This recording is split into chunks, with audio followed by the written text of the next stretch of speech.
Sometimes the need is so strong, it almost is over-empowering. And sometimes that can almost create a block, I feel, because as much as equally we want to hear from someone, desperately sometimes, being ready for that message may not necessarily be the right time. As much as we want it, we may not be ready for it. Maybe the spirit world aren't ready. Maybe they need you to go through a process of grieving, because particularly if people have lost someone, there's that need, if you have a belief in the other world, and why wouldn't you? I feel that sometimes people want a message too quickly. And if they did get a message in that real raw state of grief, maybe they wouldn't appreciate it as much. Maybe it wouldn't mean as much to them. Maybe it wouldn't resonate as much to them.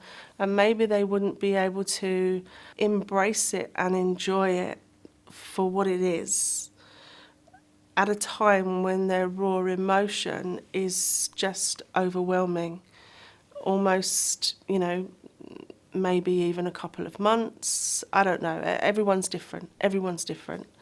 So maybe the grief just needs to be worked through with some people, whereas others, it's what they need to help them cope with their grief. So again, it's the need. I feel that people's loved ones in the spirit world are very aware of that. They know if they're ready to hear from them.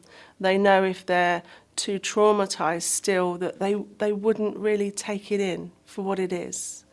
And I've seen that with lots of people. Some people have said, I'm glad actually I didn't get that message in those early days, because I don't think it would have meant as much to me, because I still hadn't accepted that they weren't here in the physical sense anymore. Whereas waiting a little bit of time and then having their message, they appreciated it so much more, and it meant more to them, because they'd worked through the real raw emotion. I don't like that saying that time's a great healer, because I don't think it is. I think time enables people to cope with their grief differently on a day-to-day basis. Just because people don't come through in readings, it doesn't mean to say that they're not part of our life. It doesn't mean to say that they're not around us, supporting us, helping us, comforting us, bringing us healing when we need it. There will always be ways that they touch our lives. And just sitting in your own space, we've all got our favourite chair at home, and sometimes people will sit and they'll think of their loved one, they'll talk to them in their mind. And they hear our thoughts when they are directed in their direction, when they're sent in their direction. So the spirit world will always respond to us. It may not always be in the way that we maybe demand of them or expect of them. I feel that some developing mediums, they demand a lot from the spirit world and almost make this bargain with them, show me this and give me that, and I'll sit and meditate every day for a week. It doesn't quite work like that. And just the same as people wanting messages, please move this, please show me that. We feel that as people that are waiting for messages, if we want to feel the spirit world, we expect a touch to be like I would put my hand on yours. But it's so subtle. Sometimes it's so subtle and so gentle that we could miss it if we don't understand what can take place and how it can happen. I've had people come through and give messages and say to their daughter, You've felt that hair on your face in the last 3 days. You feel like doing this, because it's like a cobweb effect, like a hair that has just come astray. And that's when they just gently touch their face, because there's just that need to let them know, but it's just got such subtlety to it. We may get a breath, we may get like a breeze, and it's just when they are close to us in that way. There will be many ways that they can touch our lives, many ways that they can show us.